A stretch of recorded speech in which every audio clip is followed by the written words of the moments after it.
Olá, bom dia a todos. Vamos então dando continuidade, né, pessoal, ao nosso conteúdo aqui da unidade 3, tá certo? Que é o controle de constitucionalidade das leis e atos normativos, né? Então, hoje a gente ficou aí para abordar essa questão das características do controle difuso de constitucionalidade, né?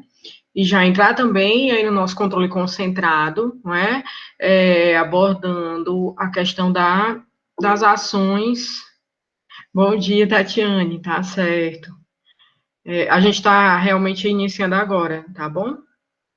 Então, dava falando que na aula de hoje a gente vai, né, continuar aí a questão, o conteúdo dessa unidade 3 que trata do controle de constitucionalidade, né, das leis e atos normativos, tá certo?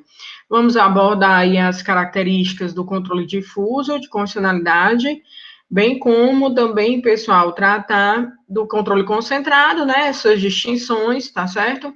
E já adentrar, não é, se for, né, suficiente o nosso tempo, a questão do nosso controle concentrado de constitucionalidade, né, que se dá por meio das ações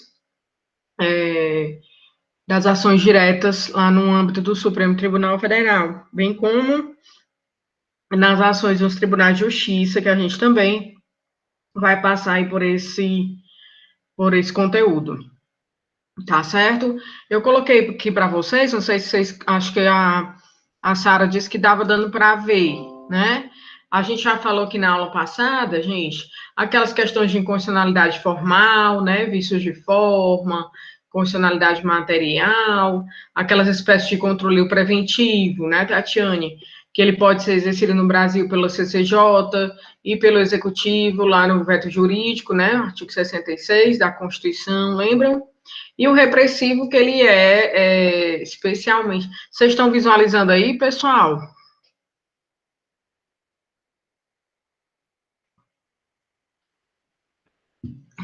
Tá Tô dando sim, professora, tô sim. ótimo. Pronto, e o repressivo, gente, que ele basicamente a nossa espécie de controle, né? Por excelência, quer dizer, realizado pelo judiciário. A regra, nesse nosso controle, é que ele é realizado pelo judiciário, né? Quem tem a palavra final, né, em dizer se uma lei, um ato normativo, ela está em conformidade, está compatível, está em consonância com a Constituição Federal, é o judiciário no Brasil, tá certo? Por excelência, então, o judiciário realiza esse controle. Agora, existem, né, na aula passada a gente colocou aquelas exceções a esse controle repressivo, não é que ele é uma exceção, né, a esse controle repressivo pela via do judiciário, que ele vai se realizar pelo legislativo, né, que é aquele caso da sustação congressual. Quando o Congresso, no artigo 49, inciso 5º, ele vai sustar os limites da delegação, né, um ato que exorbitou daqueles limites da delegação legislativa. A gente viu que na aula passada, o Congresso também pode retirar do ordenamento medidas provisórias inconstitucionais, tá certo? Então, está lembrado, Tatiane, daquela sustação congressual? Acho que a gente até leu aqui o dispositivo do artigo 49, inciso 5º, que é uma exceção, né? Quer dizer, esse controle é repressivo aqui, mas é feito pelo legislador, né? Exceção à nossa regra, que é via judiciário. Ok? Então, gente, o controle repressivo via judiciário, ele vai se realizar, não é? No Brasil, a gente já falou, não é? Essa nossa sistemática, né, gente, é eclética, é mista, né? Ela vai estar composta aí vai abranger e sofreu essa influência em razão de dois grandes modelos de controle de constitucionalidade no mundo, né? Que é o modelo difuso, ou do sistema norte-americano, do Judicial Review, né, do Stare Decisis, e o modelo concentrado dos tribunais, né, o modelo dos tribunais constitucionais europeus, né, aquela ideia do Tribunal Constitucional Austríaco, em que se vai pensar num órgão, né, específico para tratar dessas questões constitucionais, né, O concentrado aqui e o difuso, né, pessoal, querem dizer, guardar relação com a questão do órgão, né? Concentrado quer dizer que existe um órgão especial para tratar, para discutir essas questões de constitucionalidade e inconstitucionalidade, tá certo? E no Brasil, no nosso caso, quem é esse órgão que vai realizar esse controle por excelência, por primazia?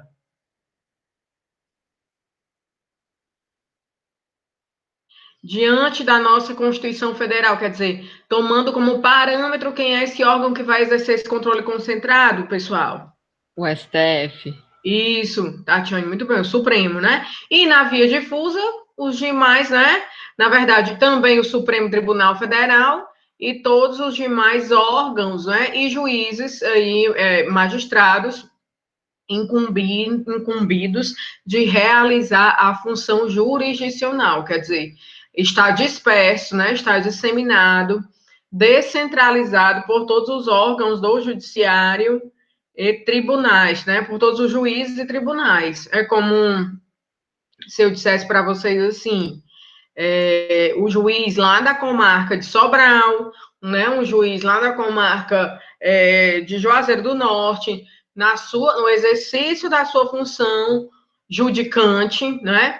No exercício da sua judicatura, ele tem atribuições para se manifestar sobre uma constitucionalidade, uma inconstitucionalidade de uma lei. Inclusive, ele pode até, digamos, de ofício, afastar a incidência de uma lei que considera inconstitucional. Ali, um caso, ali agora eu estou falando assim, né? Isso é controle difuso. Isso é no caso concreto, tá certo? Caso concreto. Controle difuso é o que a gente vai ver aqui, essas características na aula. Tá claro, pessoal? Quer dizer, todo e qualquer juiz ou tribunal pode se manifestar, né? Considerando aí essa modalidade de controle difuso, inclusive os tribunais, né? A gente vai ver. O próprio Supremo Tribunal Federal também, ele pode realizar esse controle difuso pelas vias recursais, né? Um recurso extraordinário, certo? Pelas ações, por algumas ações que possam vir a ser, né, originariamente, que possam estar ali tramitando originariamente no âmbito do Supremo. Tá claro que eu estou dizendo aqui, gente, controle difuso é um controle aberto, né? É um controle possibilitado a todo e qualquer juiz ou tribunal. Inclusive, na aula passada, eu perguntei aqui, né, qual é a modalidade que mais se aproxima aqui no nosso sistema brasileiro, né, desse viés democrático, desse caráter democrático aqui no nosso controle de constitucionalidade. Daí a Tatiane até respondeu, não foi isso, Tatiane? Foi sim. Muito bem, e é esse controle difuso, tá certo? Então, o que é que quer dizer o controle difuso? A gente colocou aqui, né? Aqui tem essas questões, aqui na nossa Constituição. Você está aí com a Constituição, Tatiane, ou a Sara Jéssica? Eu abro aqui no instantinho na internet, Ah, peraí.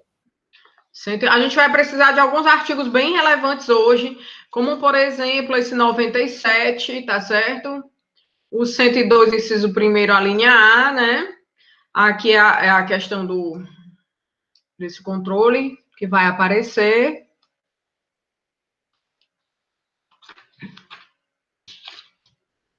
Abri Concentrar. aqui.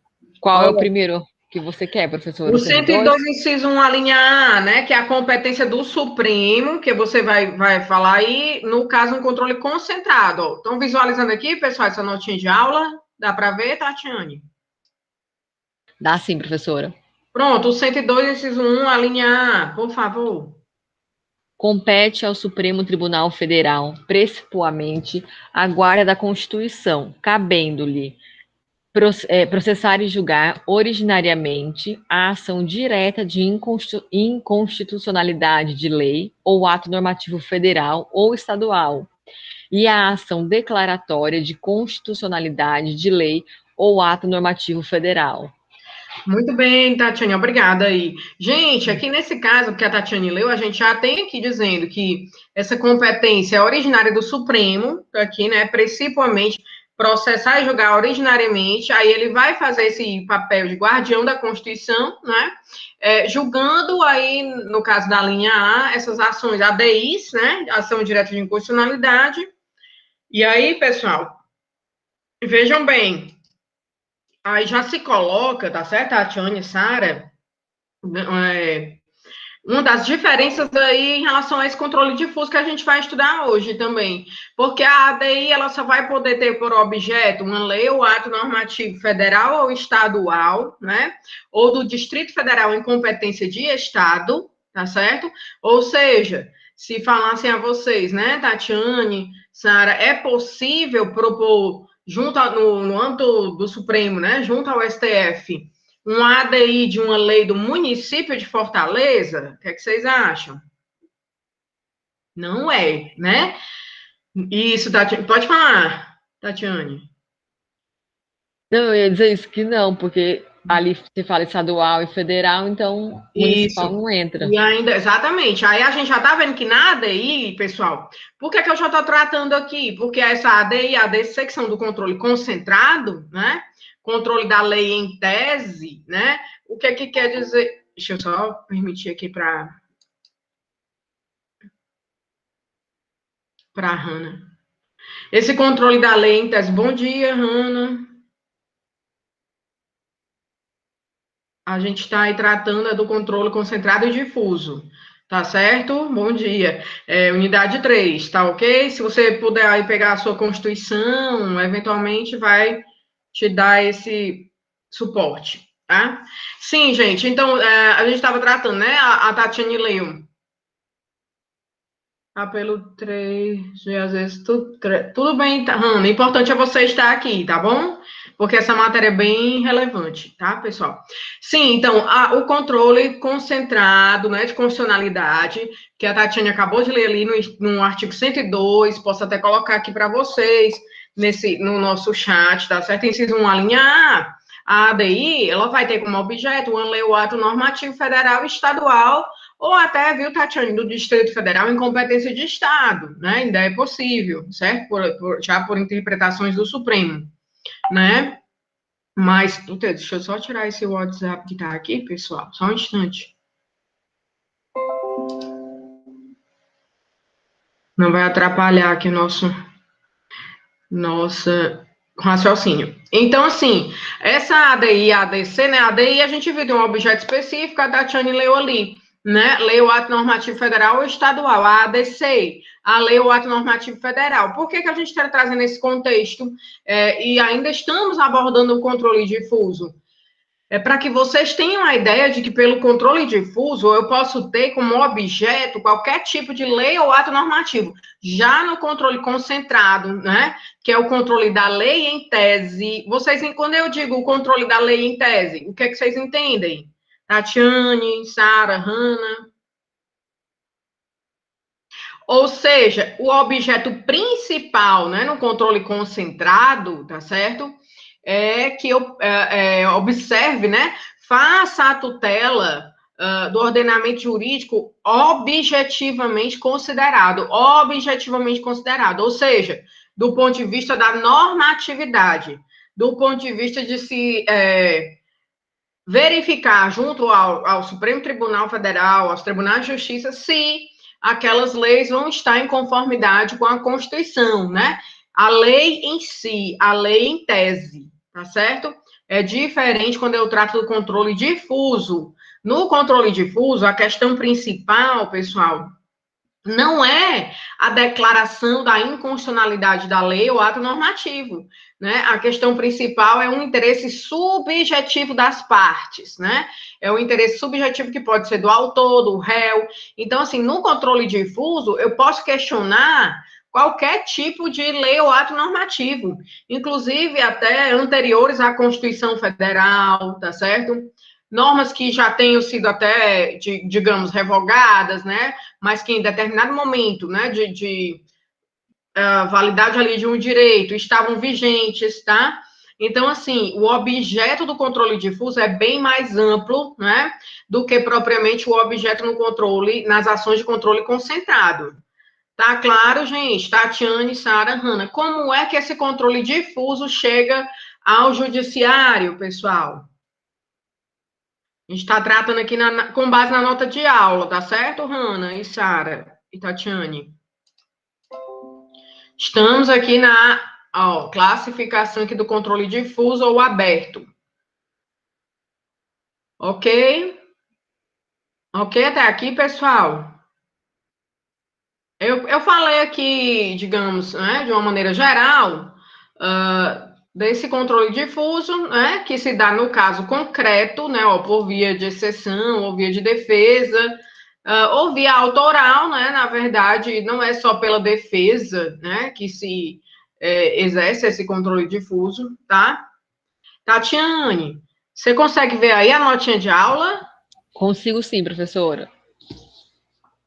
Depois a gente vai aqui para o artigo 97 da Constituição, tá bom? Que é bem relevante também nesse contexto, vamos já falar. Essa cláusula aqui de reserva de plenário, certo? Mas vamos aqui inicialmente, pessoal, nessas características do controle difuso. Vamos lá, Tatiane. Controle difuso ou aberto, também conhecido como... Vocês podem encontrar, rapidinho, viu, Tatiane? Tá. Também outra terminologia, pessoal, como controle descentralizado, né? O que é descentralizado? Ora, ele está disperso, ele está disseminado por todos os órgãos, né? Juízes e órgãos do judiciário, tribunais judiciais, tá certo? Também conhecido. Também conhecido como via de exceção ou defesa.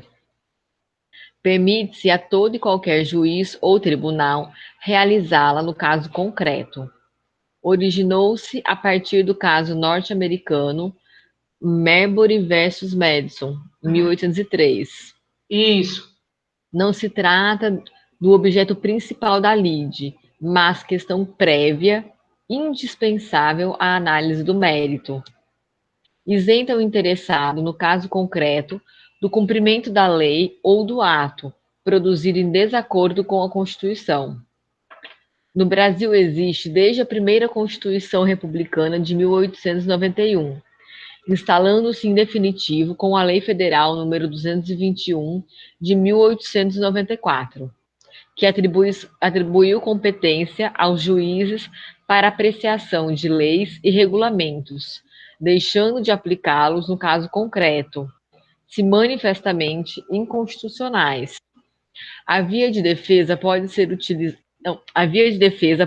utilizada via habeas corpus, mandado de segurança ou ações ordinárias. É o controle difuso, exercitável no caso concreto, incidentalmente. Cláusula de reserva de plenário, artigo 97 da Constituição Federal de 88. O STF, O controle, né? Pode ler isso aqui. STF e o controle difuso declara incidentalmente a inconstitucionalidade, oficia o Senado para a suspensão da execução do ato através de resolução. Que, na verdade, vou até depois colocar aqui um asteriscozinho nessa nota de aula, né? Fazer um ajuste. Na verdade, isso aqui hoje, né? Já sofreu uma mutação constitucional que vem sendo considerada pelo Supremo, certo? Essa questão da resolução senatorial, né? Que está aqui nesse procedimento de resolução, natureza discricionária, né? Teria essa natureza discricionária do Senado Federal, né? Entendimento pela não obrigatoriedade da edição da resolução por tratar-se de exercício da atividade legislativa. Bom, pessoal, obrigada, Tatiane, aí, pela leitura. O que é que quer dizer esse controle pela via difusa ou aberto, né? Ou controle do caso concreto, que vem aí do modelo norte-americano, Marbury versus Madison, em 1803. Eu já falei para vocês aqui na aula que, na verdade, o que é que esse caso norte-americano ele quis dizer, né? Foi uma corte reunida para dizer se William Marbury, que era um juiz de paz, iria ter direito a ser empossado enquanto juiz de paz, porque fora no governo antecedente, né? Mas, enfim, a corte americana até falou que a lei era inconstitucional, né? Por determinadas questões lá no ordenamento americano, tá certo? Não competiria a uma legislação infraconstitucional, né? Tratar dessas questões aí de competência, nomeação, enfim. E aí foi declarada a inconstitucionalidade dessa norma naquele momento, posterior, né? Porque isso aqui, esse caso durou de 1801 a 1803. Mas, no final das contas, né, o que é esse grande precedente? Porque, vejam bem, professora, não entendo por que se fala tanto nessa questão desse caso, né, Marbury versus Madison. Para dizer a vocês, pessoal, que, na verdade, né, a Constituição americana, ela não traz nenhum dispositivo, como a nossa Constituição que a Tatiane leu aqui agora, né, dizendo que compete principalmente ao Supremo Tribunal Federal a guarda, né, da Constituição, competindo-lhe processar e julgar originariamente, certo? Na Constituição norte-americana isso não está expresso. Entenderam aqui? Isso não está firmado como está firmado na nossa Constituição aqui de 88. Então, lá na Constituição de 1787, nos Estados Unidos, mesmo com a reforma ali posterior de 1791, né, a incorporação dos direitos, das emendas, então, assim, lá nos Estados Unidos, não, né? O que aconteceu? Aconteceu que um grande precedente judicial, um julgamento em 1803, esse caso clássico aí, precedente, é que a Suprema Corte vem a dizer que quem vai ser o fiel intérprete, né? O intérprete autêntico e legitimado da Constituição são os juízes e tribunais, né? No caso, que é o controle difuso, tá certo? Incluindo-se aí também a Suprema Corte norte-americana. E o Brasil também, né, acabou seguindo aí esse modelo de controle de constitucionalidade, desde a Constituição republicana, a primeira, né, de 1891, tá certo? Né, instalou-se em definitivo com a lei de 1894, tá certo? Para que todos os juízes e tribunais, né, ele é disperso, ele é aberto, apliquem, quer dizer, possam se manifestar sobre a inconstitucionalidade de uma lei ou ato normativo, quer dizer, isentaria o interessado, no caso concreto, do cumprimento de uma lei ou ato produzido em desacordo com a Constituição. Até na aula passada, aí vocês poderiam perguntar assim, né? Mas, professora, como é que isso chega, então, à apreciação do juiz monocrático ou dos tribunais? O que é que você acha? Tatiane, Sara, Hanna, o que é que vocês acham? Podem colocar aqui também no chat, tá certo?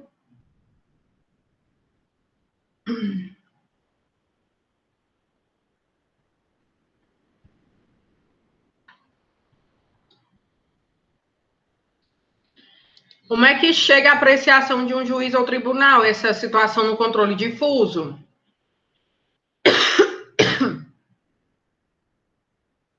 A Tatiane até leu aí pra gente, pessoal. Bora lá. Sara, o que é que você acha? Ora, gente, é no dia a dia, né? É no cotidiano da advocacia, tá certo? Então, citando aí um exemplo, né? Para se tornar mais claro, quer dizer, eu tenho um cliente que me procura no meu escritório, né? E de repente esse meu cliente, ele enfim, tem uma pessoa jurídica, uma empresa, é um empresário, que ele não concorda, entre aspas, aí acredita-se, né, que um determinado tributo, acho que eu falei aqui até esse exemplo na aula passada, né, está em desacordo com a Constituição, né, está em desacordo, não está conforme a Constituição. Então, no caso concreto, vai se abrir ali, pessoal, na petição inicial de vocês, né, na nossa petição inicial, um item, não é, que vai tratar da inconstitucionalidade, por exemplo, da instituição de determinado tributo, não é? De um ICMS, tá? Especificamente, ou de um IPI, enfim, certo? Aí a questão é incidental, no caso concreto, quer dizer, o juiz vai ter que, um juiz monocrático, por exemplo, se manifestar sobre aquela questão incidental, por quê? O que o meu cliente quer, que é aquele empresário, ele objetiva especificamente não pagar, né, aquele tributo que está sendo cobrado, segundo uma visão que pode ser considerada inconstitucional, quer dizer, a lei que instituiu aquele tributo pode estar em desconformidade, não estar compatível com a nossa Constituição Federal. Como é que isso se coloca no caso concreto? Pode ser por uma ação ordinária, né? Pode ser por um mandado de segurança, pode ser aí no âmbito do direito penal, por um habeas corpus, entenderam? A Tatiane acabou de ler ali para a gente que está na nota de aula, tá certo? Então, assim, vai chegar a apreciação de um juiz. O juiz vai se manifestar se vai haver um afastamento. Por quê? Porque esses efeitos no controle difuso, eles vão ser para o caso concreto, né? Interpartes, tá? A princípio, os efeitos vão ser interpartes e a regra geral ex tunc, quer dizer, retroativos, né? Aquela regra de que se uma lei ela é considerada inconstitucional pela teoria da nulidade, né? A teoria que vem do direito norte-americano, que se considera que a lei é inconstitucional, é como se ela nunca tivesse existido, né? Nunca tivesse tido validade, tá certo? Então, o vício existe desde o início, desde a elaboração da norma, tá? Seria ex tunc. Tá claro até aqui, gente? Então, o efeito seria ali interpartes, né, para aquele caso concreto, e ex tunc, quer dizer, retroativo. A lei seria nula desde o seu início, e nesse sentido, o que é que aquele meu cliente conseguiria? Se eximir de pagar o tributo, por exemplo, se o juiz considerar que a norma realmente é inconstitucional, o juízo. Tá claro, gente? Tatiane, Sara, Hanna. Ou seja, o controle difuso é o controle do caso concreto, certo? Eu vou alegar pelo meu cliente, eu vou abrir lá na minha petição inicial, que ela pode ser uma ação ordinária com pedido de tutela, que ela pode ser um mandado de segurança, enfim, eu vou abrir um item, né, na minha peça para falar da inconstitucionalidade da norma tal, né, e pedir que o juiz aprecie isso dali, como uma questão prejudicial do mérito. Prejudicial do mérito. Entenderam, pessoal? Quer dizer, ele primeiro vai se manifestar sobre a questão da alegada inconstitucionalidade, né? Para especificamente dizer se, no caso concreto, o meu cliente vai poder ser liberado ou não de pagar, né? De custear essa incidência tributária, né? Esse tipo de tributação. Tá claro, gente? Até aqui, Tatiane, Sara, Hanna. Então, esses efeitos seriam interpartes. Agora, o que é que pode acontecer? Aí a Tatiane, ótimo, ainda bem, Tatiane, porque tem algumas complexidades, né? No nosso sistema aí de controle de constitucionalidade, tá certo? Agora, o que é que poderia acontecer? Por exemplo, esse juízo monocrático, ele declarou ali que realmente a lei para aquele caso, né? Para aquele caso concreto, o caso do meu cliente, ele considerou a norma, digamos que tenha sido aqui do estado do Ceará, né? Instituindo aí determinado tributo, ele considerou a norma inconstitucional e ele afastou, gente.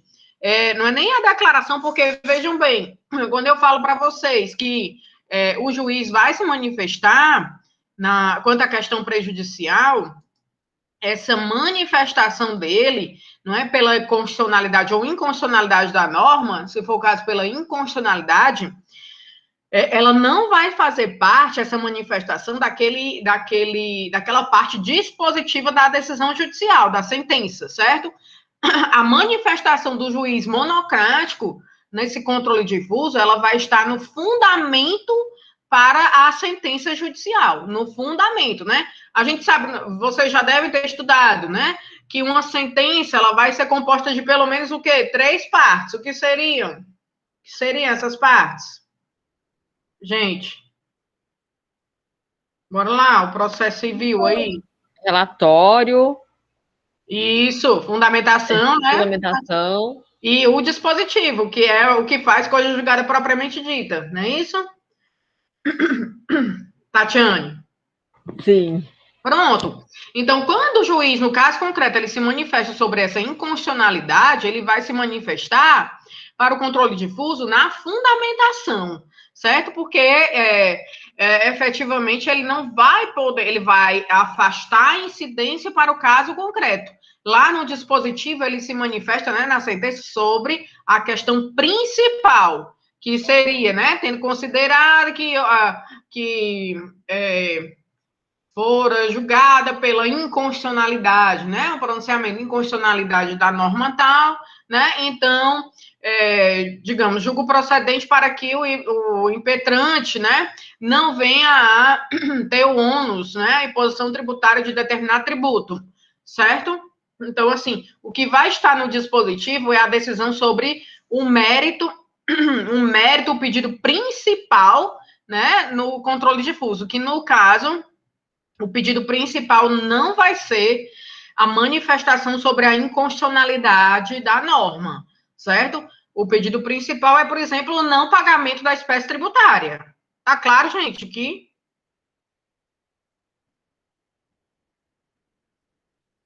Agora, se um mandado de segurança desses, ele é impetrado, é claro, né? Se é uma hipótese tributária, uma incidência tributária, ele vai ser impetrado contra algum ente da federação, que vai poder ser o município, no nosso caso, se for aqui, né, no estado do Ceará, vai poder ser o município de Fortaleza ou então o estado do Ceará. E, necessariamente, pessoal, o que é que vocês acham que, se um juiz de primeiro grau julgar desfavoravelmente ao estado do Ceará, o que é que o estado vai fazer? Depois dessa sentença, ou a partir dessa sentença, gente?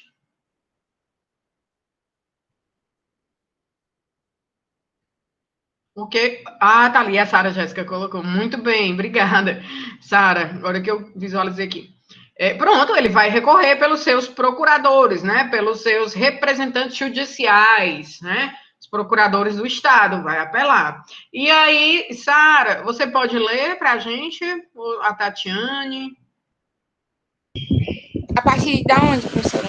É aqui na Constituição, aquele que a gente tinha parado aí com a Tatiane, no 97, ó. Cláusula de reserva de plenário. Isso aqui é uma matéria muito importante, viu, gente? Até beber mais uma aguinha aqui para...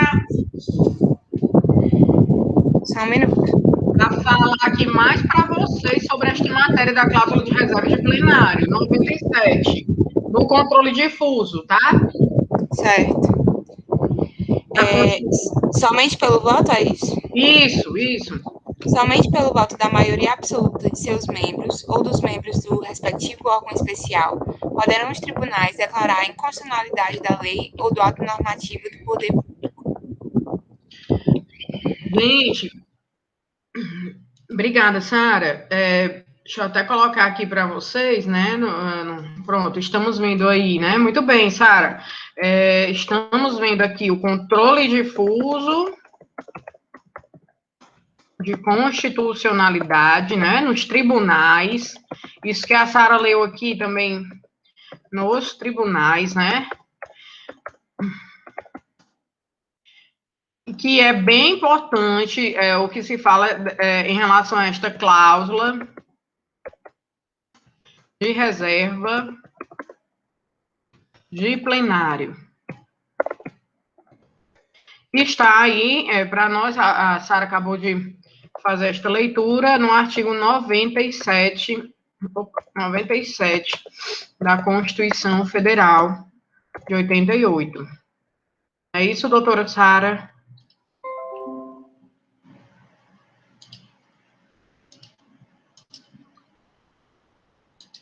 Pronto, pessoal. Coloquei aqui para vocês, né? A Sara leu aqui para a gente, né? Somente pelo voto da maioria absoluta de seus membros ou dos membros do respectivo órgão especial. Gente, primeira coisa, né? Essa cláusula de reserva de plenário, ela está aí prevista na nossa Constituição Federal, né? De 88, tá certo? Mas ela não foi inserida unicamente a partir da Constituição de 88, né? Já vinha desde a Constituição de 34, tá certo? Excetuando-se a de 37, então já havia essa previsão aí da cláusula de reserva desde a Constituição de 34. E o que quer dizer isso aí, né? Até vou colocar aqui, ó.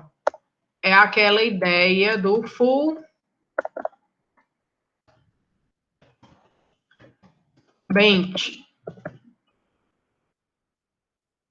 certo? Ou a corte reunida, né? A corte reunida para julgar. Isso aí vem do direito americano também, tá certo? É uma influência, tá? E aí a Sara acabou de ler para a gente dizendo assim, somente pelo voto da maioria absoluta de seus membros ou dos membros do respectivo órgão especial, né? Órgão especial, isso aí vai estar previsto no artigo 93, né? A configuração dos tribunais, inciso 11, que diz assim, ó,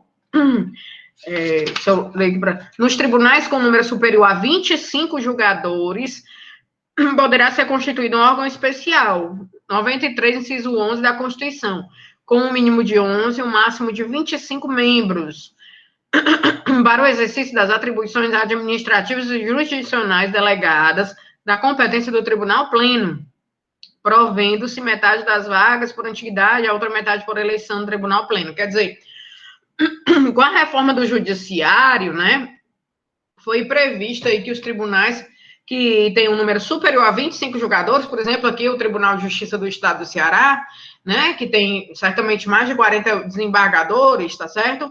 Pode instituir, ou certamente existe aí o nosso órgão especial, tá? Há a possibilidade da instituição aí do órgão especial pelo artigo 93, inciso 11 da Constituição, né? Tá claro até aqui o que é esta cláusula de reserva de plenário que a Sara Jéssica leu aqui pra gente, pessoal.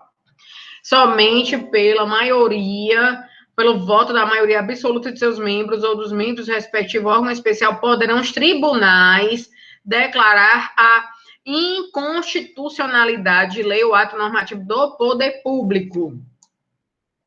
Aí a pergunta que vem um juiz monocrático. Eu estou fazendo aqui várias perguntinhas, né, para vocês já irem raciocinando a respeito do que é essa cláusula de reserva de plenário, tá certo?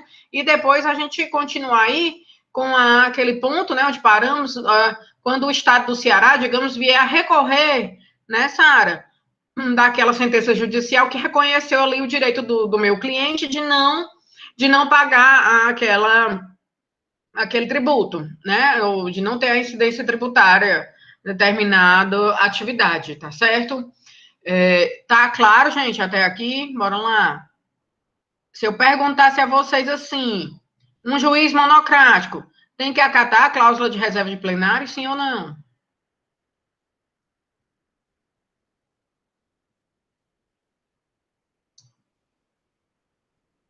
Pessoal, alô?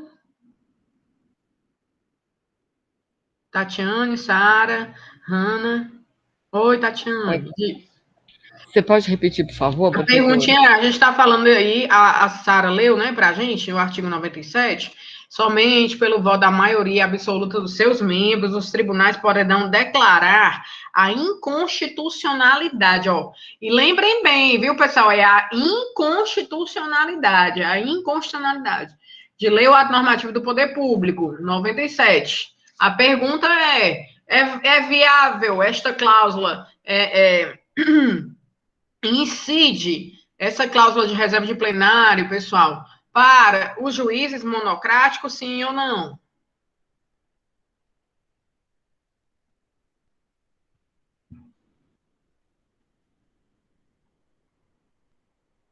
Sara, o que você acha?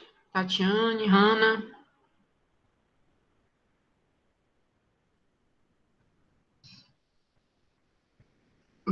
Vamos pensar um pouquinho, ó, quando eu estou dizendo aqui, reserva de plenário, né? Pleno, eu estou falando em reunião de julgadores, reunião de juízes, né? Reunião de ministros, isso aí vai valer para todos os tribunais, né, pessoal? Então, não incide para juiz monocrático, certo, Tatiane? Não há incidência, pessoal, para o juiz singular, né? O juiz que está lá na comarca de Sobral, ou do Juazeiro do Norte, tá certo? Monocraticamente, não vai incidir, tá certo? Não incide essa cláusula de reserva de plenário para o juiz monocrático. Aí eu poderia perguntar a vocês, tá claro, Tatiane? Certo, Sara? Se aplica a cláusula, né? Aplica, vou colocar aqui a cláusula, né? A reserva de plenário, tá certo? Plenário para os tribunais. Tribunais. Aí, se eu perguntasse a vocês, outra consideração que realmente também é interessante, né? Saber. Em relação às turmas recursais dos juizados especiais, se aplica essa cláusula de reserva?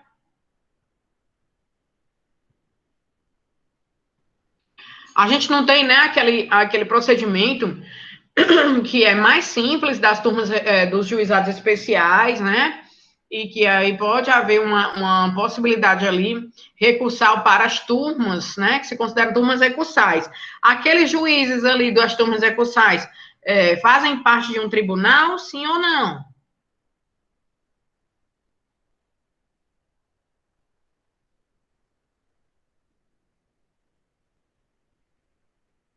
Turma recursal dos juizados, sejam eles, né, estaduais ou federais. Também não se aplica essa cláusula de reserva de plenário para as turmas recursais dos juizados, tá bom? Ali eu tenho juízes que, apesar de estarem reunidos, né, ali não se configura um tribunal, tá certo? Não se configura um tribunal, se configura ali um procedimento que é recursal, mas mais simples, né, no âmbito dos juizados especiais, tá claro isso aí, gente? Então, eu falei aí para vocês que a cláusula de reserva de plenária, ela se aplica para os tribunais.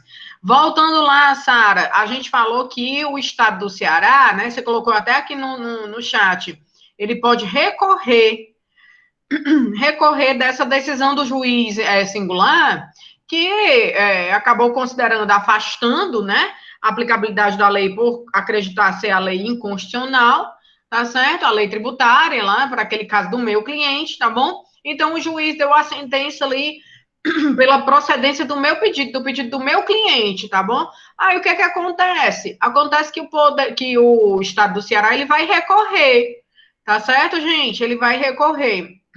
Quando ele recorre, vai lá para o Tribunal de Justiça aqui do Estado do Ceará. Concordam?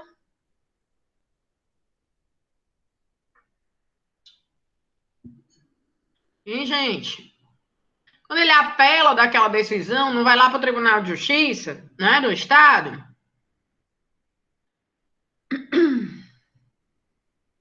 E aí, Sim. pessoal? Sim.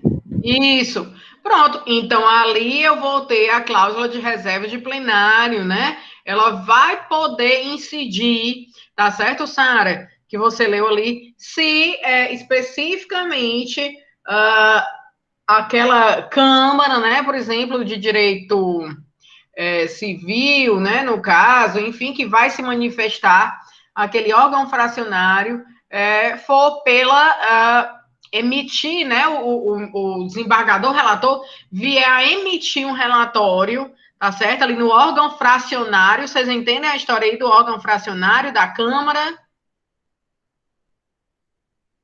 Que fica responsável pelo julgamento desta apelação, né? Se emitir um relatório pela inconstitucionalidade, tá certo? Então, vai ter que incidir a cláusula de reserva de plenário, ok? Aí, como é que vai acontecer isso, né? A gente está tratando aqui, Tatiane, Sara, Hanna, do controle difuso, concordam, meninas?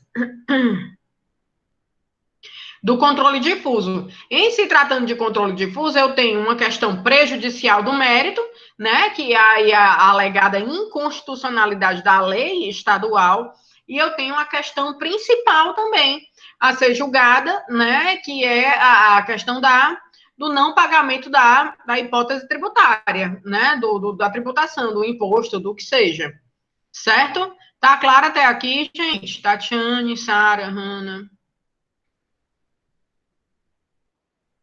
Aí eu falei para vocês, quando vai o recurso, né, lá para o âmbito do tribunal, e se naquele órgão fracionário, na Câmara, né, de direito ali, público, enfim, que seja, né, no âmbito do tribunal, ela se manifestou, o relator se manifestou pela inconstitucionalidade, então vai ter que haver a incidência da cláusula de reserva de plenário.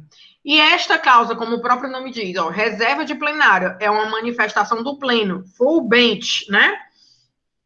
É toda a corte reunida, vai ter que estar sujeita ao crivo do pleno, né? Do pleno do tribunal, da maioria absoluta dos membros do tribunal, certo? Então, isso aí, pessoal, é o que a gente chama de uma cisão, né? Vai haver uma cisão. A Câmara, ela vai ficar responsável pela decisão da matéria principal, tá certo? Mas ela só vai poder se manifestar depois que o plenário, né, se reunir para resolver sobre a questão da inconstitucionalidade da lei, por exemplo, do Estado do Ceará, que está sendo questionada ali naquele caso concreto. Tá claro, gente? Tatiane, tá claro? Essa cláusula de reserva de plenário. Gente, essa cláusula de reserva de plenário é para todos os tribunais, tá? Inclusive, num controle difuso, se vier a ocorrer lá no Supremo, certo? Aí vai ocorrer essa cláusula, vai ter que ser julgado depois, né? Pela maioria absoluta dos membros do Supremo, que vão estar reunidos em plenário, os 11 ministros. E aí a maioria absoluta para os ministros, né, no quórum ali de julgamento do Supremo é de 6 ministros. Diga, Tatiane.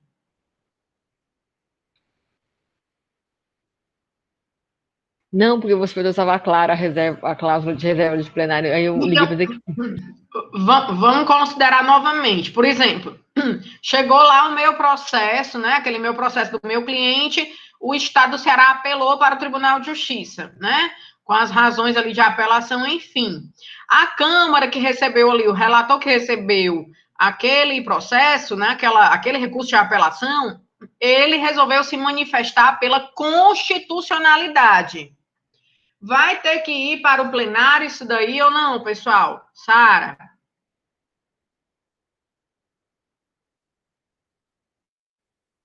Tatiane? Hanna?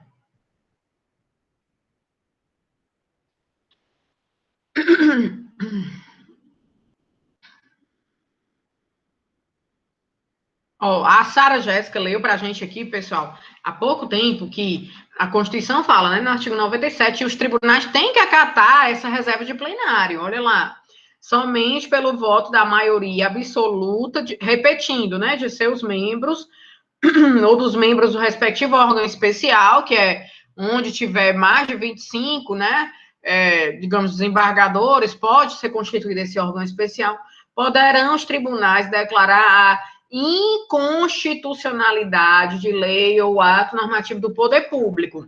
A pergunta que eu fiz a vocês, gente, foi se o relator que recebeu aquela apelação, as razões de apelação, se manifestar lá na Câmara, né, que é o órgão fracionário do tribunal, é uma das divisões ali daquele tribunal, se o relator do processo, né, para o qual foi distribuído ali no tribunal, ele se manifesta pela constitucionalidade. Isso aí vai ter que ir para o plenário? Pergunta é essa. Bora lá.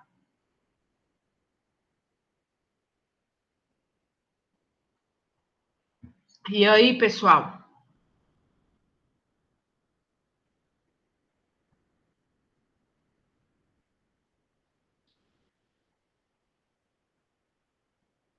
E aí, doutora Tatiane, Sara? Estão pensando, pessoal?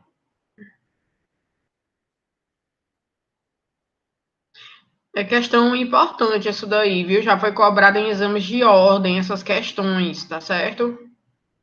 Por isso que a gente está aqui tirando um tempo para falar sobre essa cláusula da reserva de plenário, de reserva do plenário.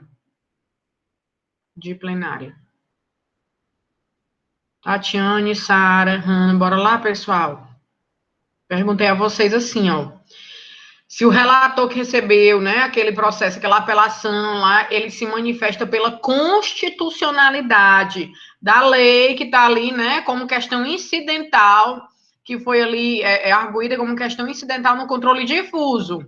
Aí o relator diz, não, isso aqui para mim, ao meu ver, né, quer dizer, ele vai se manifestar, vai dar seus fundamentos, na minha visão, isso daqui é constitucional, essa lei está de acordo, por exemplo, com a Constituição do Estado do Ceará e com a Constituição Federal, enfim, essa manifestação do relator pela constitucionalidade vai estar sujeita à reserva de plenário? Bora, gente. Tatiane, Sara.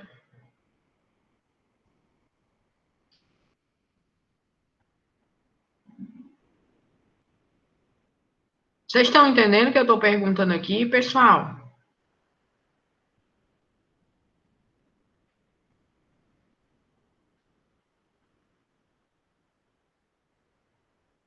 Olá.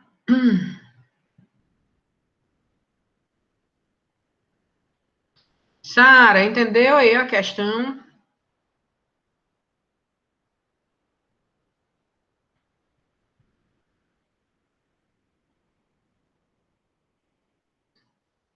Tem alguém aqui? Professora, eu tô. Na verdade, eu tô com uma dificuldade nesse tema, preciso pegar um livro e estudar mais, porque para mim está sendo um assunto bem... A gente vai tentar clarear um pouco aqui, tá certo, Tatiane? Diga, Sara. É só pela leitura que a Sara fez ali, pessoal. Veja, somente, Tatiane, não é difícil, a gente tá, somente pelo voto da maioria absoluta dos seus membros ou dos membros do respectivo órgão especial, poderão os tribunais declarar a inconstitucionalidade de lei ou ato normativo do poder público.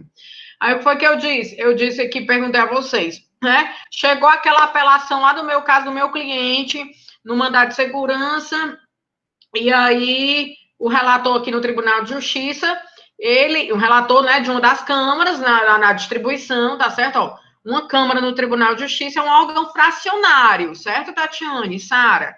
É uma divisão interna do TJ, tá? Eu deixei para vocês aquele codogé, lá no material didático, lá do AVA também, vocês podem ver essa estruturação, tá certo? Eu tenho uma câmara, né? Aí eu tenho ali um desembargador que vai ser o relator desse caso, né? Desse caso do meu cliente, né? Eu não ganhei na primeira instância. Tu tá compreendendo, Tatiane, Sara, Hanna? Eu não ganhei no primeiro grau, no juízo singular. O Estado recorreu. O Estado recorreu. Vai para um relator. Lá na Câmara onde esse relator atua, ele diz que, para ele, a norma do Estado do Ceará, na verdade, na visão, né, no posicionamento dele, é constitucional. Aí o que eu perguntei a vocês, nesse caso que o relator diz que a norma é constitucional, constitucional, vai precisar da reserva de plenário? Se ele está julgando pela constitucionalidade? É isso que eu estou perguntando a vocês. Não vai, né, pessoal? A letra da Constituição que a Sara Jéssica falou ali é bem claro, é pela inconstitucionalidade. Então, essa cláusula de reserva de plenário, ela não se aplica quando o tribunal, né, ele vier ali, por exemplo, no órgão fracionário mesmo, a considerar que a lei ela é constitucional, tá certo? É só se for pela inconstitucionalidade. Esclareceu aí um pouco mais, Tatiane? Sara Jéssica? Sim, professora. Só quando for inconstitucionalidade, que aí é o plenário. Exatamente. É que vai ter a reunião do plenário. É a inconstitucionalidade. Por quê? Porque se o relator está dizendo que ele acredita que a lei é constitucional, eu já estou confirmando a presunção de constitucionalidade da norma, né? Aquele princípiozinho que a gente viu lá da hermenêutica constitucional. Lembram? Já vai confirmar, né? Se ratifica. Doutora Tatiane, você tem um livro em casa, olha lá. Sara Jéssica, Hanna, alguém tem esse livrinho em casa, que é da professora Natália Masson?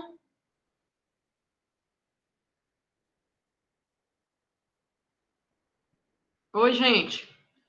Quem tiver esse livro em casa, viu, Tatiane, você pode observar que vai ter ali a manifestação sobre essa cláusula de reserva de plenário, tá certo? Depois você dá uma olhada, ok? Sim, vou dar uma Aí, Lidinha. ó, deixa eu só fazer uma leitura aqui para tentar esclarecer. Destarte, quando o processo, é o que eu disse agora, estiver no tribunal competente e for distribuído para um órgão fracionário, uma turma ou uma câmara, por exemplo, lá no Supremo, são 2 turmas, né? Com 5 ministros cada, tá certo? Mas no Supremo, pessoal, não vai incidir essa cisão que a gente vai falar aqui, tá certo, Tatiane? Essa cisão, essa divisão, o que é que eu quero dizer? Quando o relator, ele opina, né? Ele relata aqui enfim, no voto dele, na decisão, pela inconstitucionalidade, vai haver uma cisão no âmbito do Tribunal de Justiça aqui, por exemplo, né? O plenário vai ficar com a questão da constitucionalidade ou da inconstitucionalidade, né, no caso, e a Câmara, ela vai ficar com a questão principal do caso, que para o nosso caso lá do nosso cliente, seria o não pagamento do tributo, né, do imposto, entenderam? Mas aí ela só vai resolver depois que o plenário se manifestar, tá certo? Aí vou só fazer aqui continuar aqui essa breve leitura, né? Destarte quando o processo estiver no tribunal competente e for distribuído para um órgão fracionário, uma turma ou uma câmara, por exemplo, a depender da organização interna do tribunal. Se verificada a existência de questionamento incidental sobre a constitucionalidade da lei ou ato normativo, faz-se uma votação preliminar no órgão fracionário, e este define internamente seu posicionamento pela constitucionalidade ou pela inconstitucionalidade da norma em discussão. Caso o órgão fracionário, é o que a gente falou agora há pouco, né, opte pela constitucionalidade, constitucionalidade do diploma, ele mesmo poderá prolatá-la, pois só estará reforçando a presunção de constitucionalidade que a norma já possui, né? A norma no entender aí do relator, ela é constitucional. Do contrário, quando a manifestação é no sentido da inconstitucionalidade, está se afrontando a presunção de constitucionalidade da norma, né? Neste caso, incide a reserva de plenário, para evitar que a presunção de constitucionalidade seja superada por uma decisão de uma fração do tribunal. Não é a cláusula, não é o plenário que deve se manifestar pela inconstitucionalidade? Então, o órgão fracionário, ele não pode se manifestar pela inconstitucionalidade, né? Essa situação de inconstitucionalidade vai estar sujeita ao plenário do tribunal. Tá claro, gente? Tatiane, Sara Jéssica. Além disso, a cláusula evita a possibilidade de decisões controversas entre os órgãos fracionários. Aí, o que é que ocorre? Certo? Pessoal, isso também, viu, Sara, Tatiane, quem quiser olhar, está no 948. Você tem aí, Tatiane, o CPC, ou Sara, ou a Hanna?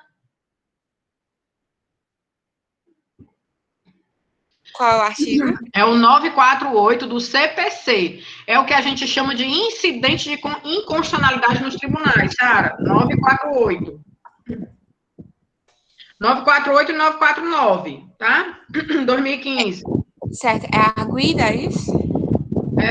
Tu pode fazer a leitura só do 949. Pode ser? Tá. Se a arguição for rejeitada, prosseguirá o julgamento. Se for acolhida, a questão será submetida ao plenário do tribunal ou ao seu órgão especial, se houver. Tá vendo? Se a arguição, que arguição da inconstitucionalidade, ela for rejeitada, quer dizer, o relator, o órgão fracionário, ele se manifesta pela constitucionalidade. Então, o órgão fracionário prossegue com o julgamento, né? Não precisa ir para a plenária a constitucionalidade. O que vai para o plenário é a inconstitucionalidade. Aí lê aí aí sim, se acolhida, né, a inconstitucionalidade, a questão será submetida ao plenário do tribunal, tá vendo aí, Sara? Ou ao seu órgão especial. E o parágrafo único diz o quê?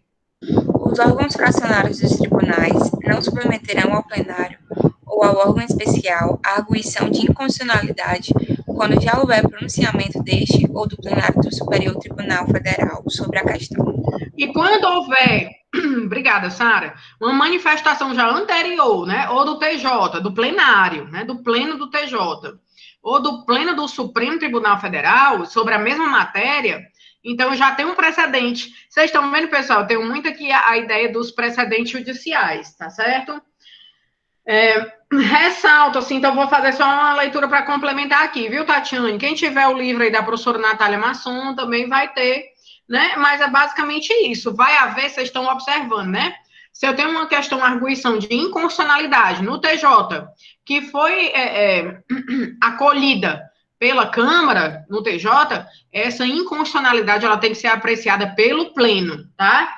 Ressalta-se que o órgão fracionário não poderá simplesmente afastar a aplicação da norma, ao invés de submeter a questão ao pleno ou ao órgão especial, pois isto resultaria em burla por via oblíqua à cláusula de reserva do plenário, conforme a súmula vinculante número 10, né? Do Supremo. Tem uma súmula vinculante número 10 sobre esse tema. Essa súmula diz assim, ó: viola a cláusula de reserva de plenário a decisão do órgão fracionário, ali da Câmara, né?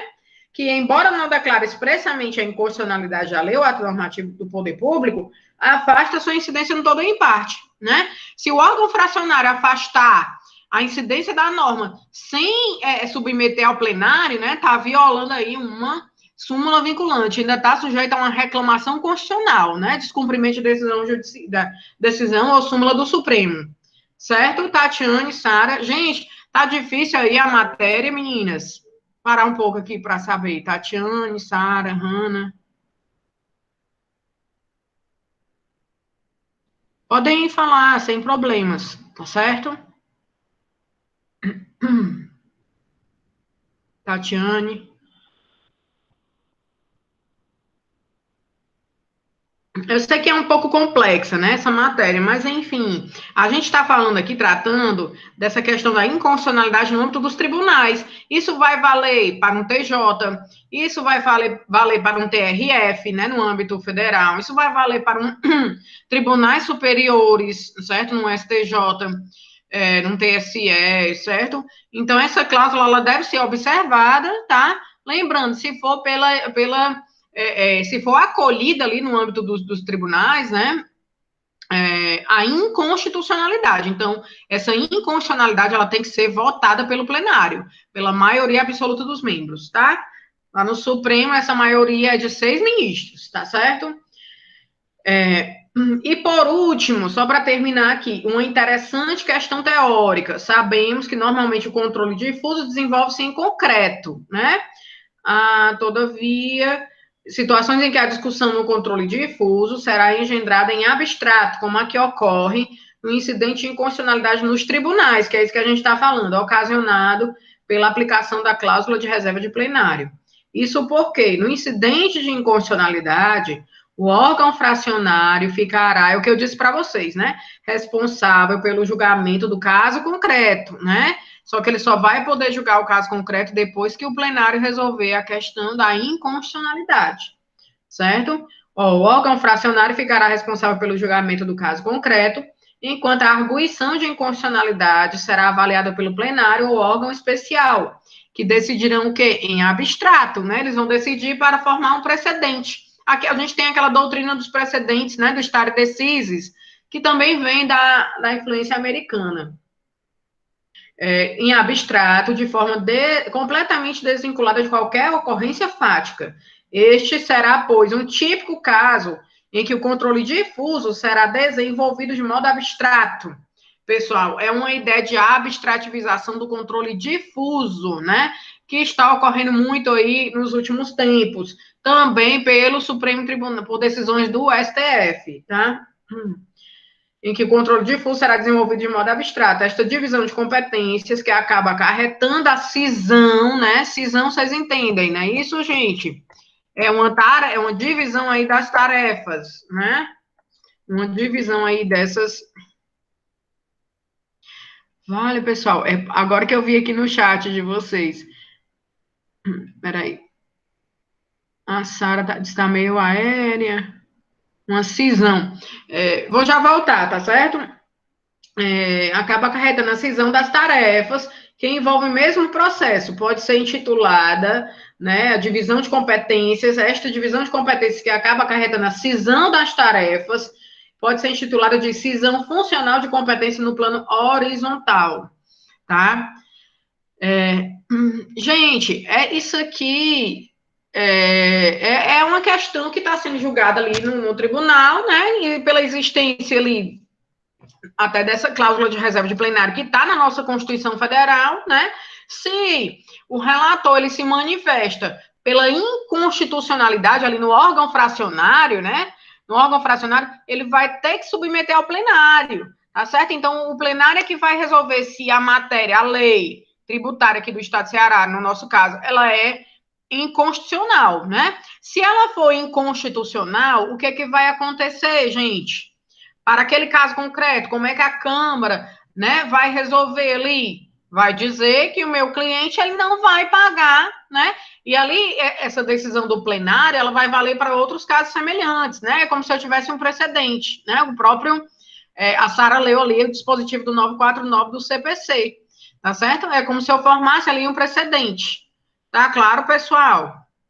Mais ou menos. Tatiane. Então, assim, eu tenho um caso concreto, né, que ele pode suscitar ali uma questão em tese no âmbito do tribunal. Por quê? Porque se o relator se manifesta pela inconstitucionalidade, o que que ocorre? Ele vai ter que submeter aquela questão ao plenário. Todos reunidos, a maioria absoluta tem que resolver se é pela constitucionalidade ou pela inconstitucionalidade.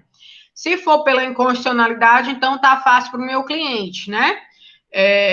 Eu consegui ali que realmente o pleno do TJ se manifestasse e dissesse que a lei, naqueles casos, ela é inconstitucional. Então, vai manter, né, a decisão ali para o caso do meu cliente, certo? Se eles se manifestarem pela constitucionalidade da lei, então, muito, né, provável, certamente, né, a decisão vai ser reformada, a sentença de primeiro grau. Tá claro ali, gente? Tá claro agora? Esclareceu um pouco? Sim, professora. Aí, Tatiane, o controle difuso, né? O que é que surge nesse controle difuso nos TJs, aí, nos tribunais? Surge um incidente de inconstitucionalidade. Quando é um incidente de inconstitucionalidade, se for pela manifestação pela inconstitucionalidade, vai ter que se resolver no pleno, né? A cláusula de reserva de plenário. Não se pode admitir que o órgão fracionário ele só afaste a lei, porque ele vai estar violando aí, inclusive, uma súmula vinculante, que é a súmula vinculante número 10, né, do Supremo, súmula vinculante 10 do STF, estou colocando aqui para vocês, tá certo? Então, assim, é bem importante essa matéria, porque a gente vai ter ali uma separação desse processo, né? A questão principal, ela vai ficar aguardando a decisão do plenário do tribunal, tá certo? Que vai ser ou pela constitucionalidade ou inconstitucionalidade, ali vai depender da maioria absoluta, e vai reverberar, né? Ela vai ter efeitos na questão principal, que vai ser resolvida pelo órgão fracionário. Tá claro, gente? Controle difuso, controle aberto, ó, nos tribunais, do caso concreto, tá? Esse controle do caso concreto para a gente ir se encaminhando e vocês tentarem fazer uma leitura em casa também, né, sobre esse controle difuso. Ele pode chegar ao Supremo Tribunal Federal? Sara, Tatiane, o que é que vocês acham? Por qual via esse nosso processo aqui? Por exemplo, ele poderia chegar ao Supremo Tribunal Federal? O que é que vocês acham?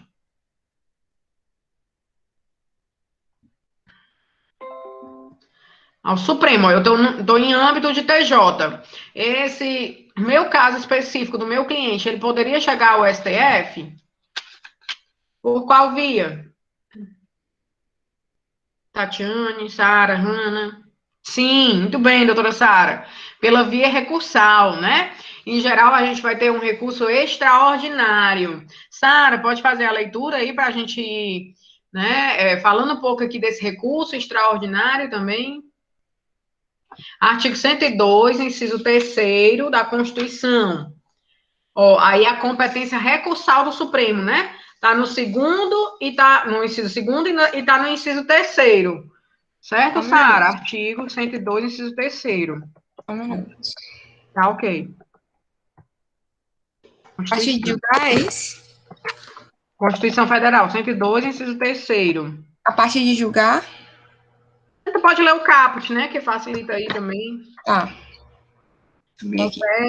Compete ao Supremo Tribunal Federal, principalmente, a guarda da Constituição, cabendo-lhe julgar, mediante o recurso extraordinário, as causas decididas em única ou última instância, quando a decisão recorrida contrariar dispositivo desta Constituição, declarar a inconstitucionalidade de tratado ou lei federal, julgar válida lei ou ato de governo local contestado em face desta Constituição, julgar válida lei local contestada em face de lei federal. Pronto, Sara, obrigada. Pessoal, a gente tem as hipóteses de cabimento do recurso RE, né, do recurso extraordinário, tá certo? Que vai ter que necessariamente, né, aí pelas alterações quanto ao recurso extraordinário, pré-questionar essa matéria. Essa matéria tem que ter sido debatida nas instâncias, tá vendo? Ó, a gente está vindo da instância do TJ, né? No caso concreto, a matéria já foi discutida ali no âmbito do TJ. Então, isso pode vir a ser, a chegar ao crivo ainda do Supremo Tribunal Federal mediante um recurso extraordinário, ó, nas causas decididas em única, né, como se eu tivesse uma única instância originária, né, competente, ou última instância, tá? Quando a decisão recorrida contrariar dispositivo desta Constituição, aí tem as hipóteses em que cabe o RE, né? Declarar a inconstitucionalidade de tratado ou lei federal, julgar válida, enfim. Se isso chegar ao Supremo Tribunal Federal, né, uma situação dessas, o Supremo julgando esse recurso extraordinário, como é que vai ser esses efeitos? Esses efeitos vão ser inter partes ou erga omnes? Se houver essa repercussão geral da matéria? Erga omnes. Hoje em dia, né, Sara, já se tem aí uma visão de uma reformulação, tá certo? Não era sempre nessa visão de erga omnes, certo? Somente a partir de 2017, e quem andou capitaneando, quer dizer, iniciando aí essas discussões sobre essa temática aí, isso aí é o que a gente chama abstrativização do controle difuso, certo? Deixa eu colocar aqui, ó, abstrativização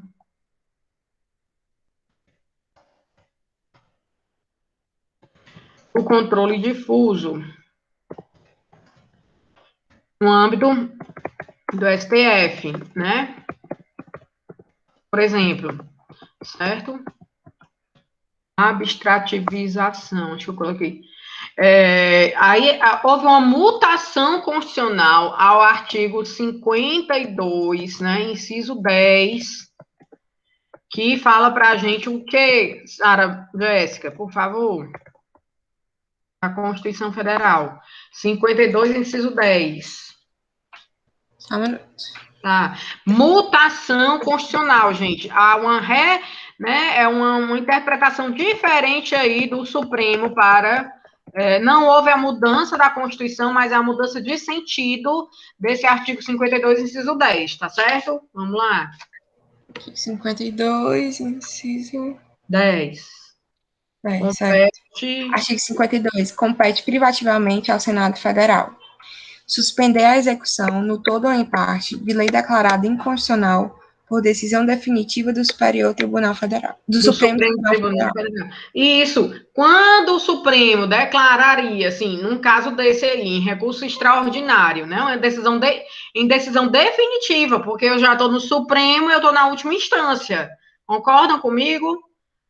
O Supremo é tanto corte, né, constitucional, no exercício do controle concentrado, como ele também faz o controle difuso, né, que é a última instância recursal, aí é o controle difuso, um RE, por exemplo, né, e a decisão definitiva do Supremo, porque é a última instância, não tem outro tribunal, tá certo? Então, suspender a execução no todo e em parte de lei declarada inconstitucional por decisão definitiva do Supremo.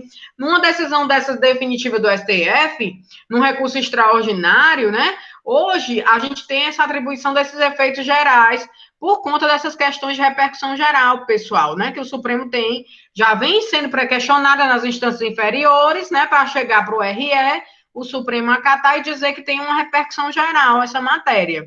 certo? E aí, o que é que o Supremo fez? Uma releitura desse artigo 52, inciso 10 da Constituição, dizendo que o papel do Senado não é mais de ter poder ou não publicar essa resolução senatorial, tá certo? O papel do Senado é meramente de publicizar a decisão do Supremo.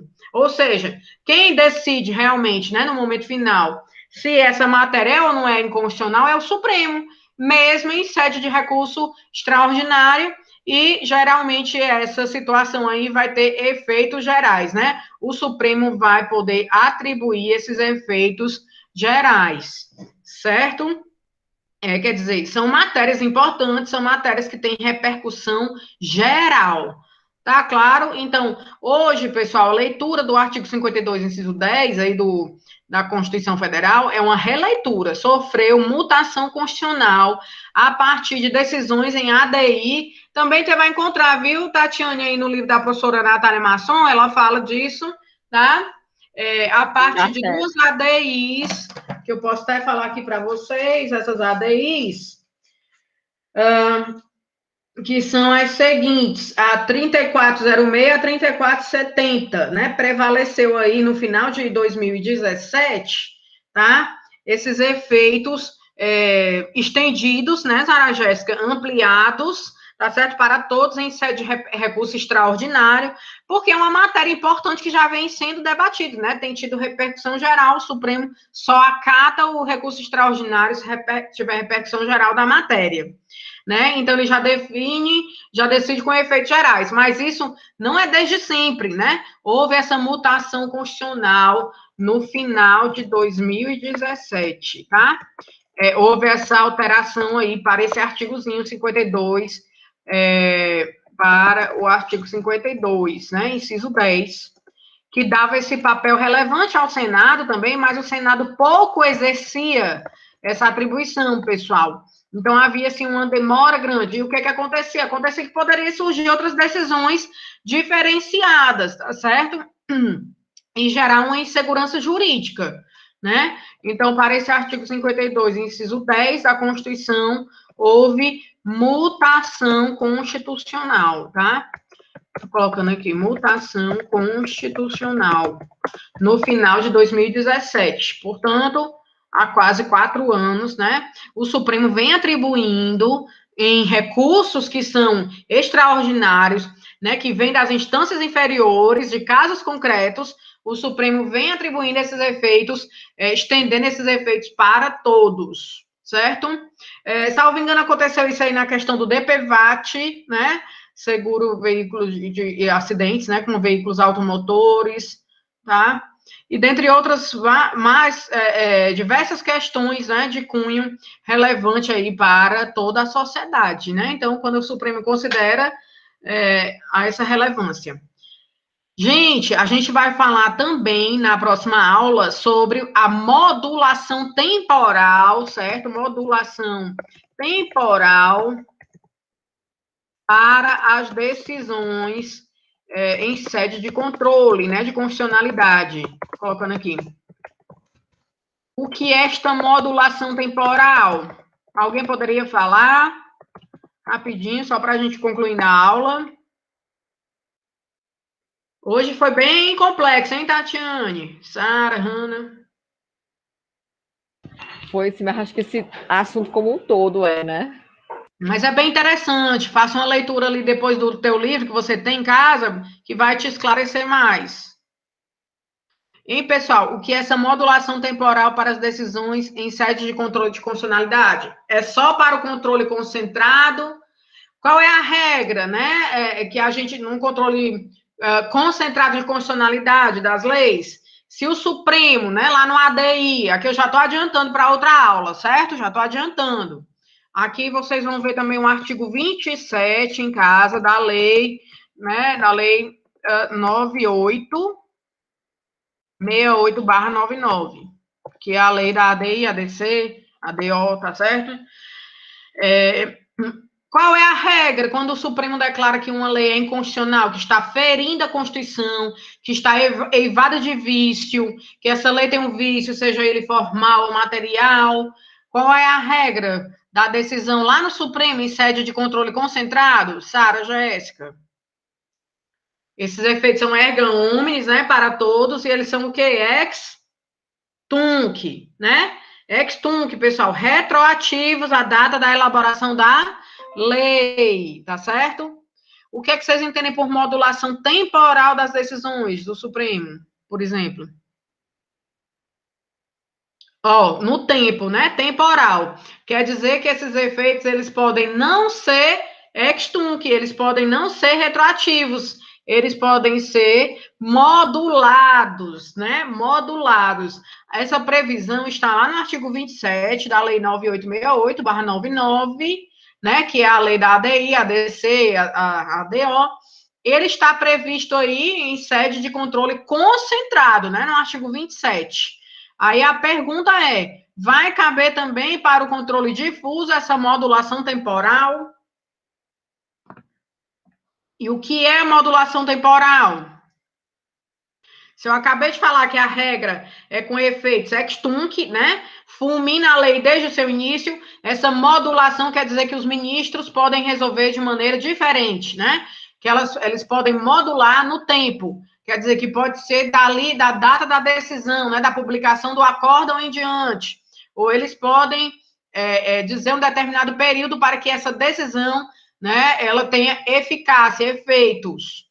Certo? Então, ela vai ser prospectiva, vai ser para frente, geralmente, né? Ex nunc, tá? Isso aí vai acontecer só para o controle concentrado ou tem ocorrido também para o controle difuso? É a última perguntinha aí da nossa aula de hoje. Vamos lá.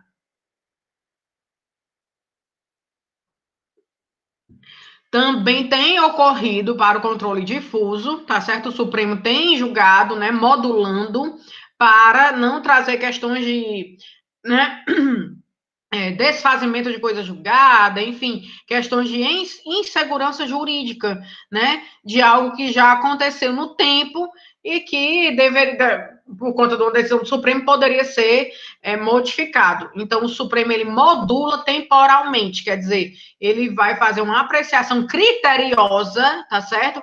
Não é qualquer apreciação, por sinal, vai ser por 2/3 dos ministros, né, 2/3 dos votos dos ministros, tá certo? No âmbito do Supremo, no STF. Que significa o voto ali de 8 ministros, tá, pessoal? 8 ministros para aprovar a modulação temporal desses efeitos aí das decisões. Ou seja, você vai ser ex nunc, para frente, a partir de quando? Prospectiva. Tá claro isso aí, gente? Tatiane, Sara. Ok? Pois vamos ali parando aqui por enquanto, né? Hoje por aqui, tá certo? Já foi, né, bem densa aí a nossas considerações sobre essa matéria. Na aula de hoje vocês vão fazer uma leitura, né, que considerem aí necessária para os nossos estudos, tá bom? Deixa eu só fazer aqui a chamada de vocês, tá certo?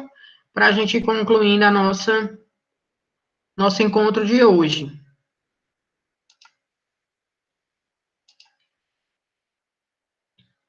E aí já falaremos na quinta-feira também sobre a nossa ADI, tá? A Aline está? Não, né? Davi não, a Giovana não. A Hanna tá aí, né, Hanna?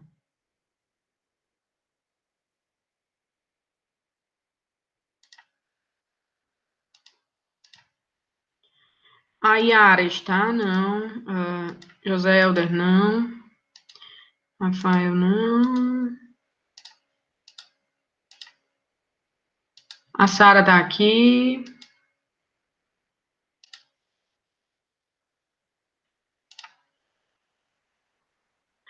Tatiane está aqui. Yoshiharu não veio hoje. E o Ângelo também não.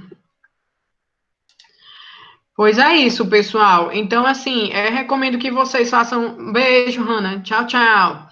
Bom feriado amanhã, né? Temos feriado de Tiradentes, tá? Faça uma leitura, quem puder, né? A lei é 9868, tá bom? 9868/99 para a nossa próxima aula, para a gente começar a ADI. E aí o controle concentrado também, tá certo, gente? Tudo de bom para vocês. Se cuidem. Tchau, tchau. Tchau, professora. Vou dar uma lida nessa matéria de hoje, cuidado hoje, para. É interessante, Tatiane, vai te ajudar, assim, com essa leitura ali da professora, tá? Vai te Vou ler, esclarecer. vou ler sim, até quinta-feira. Se Deus quiser. Tchau, tchau. Tchau, Abraço. tchau. Outro. Beijo. Tchau.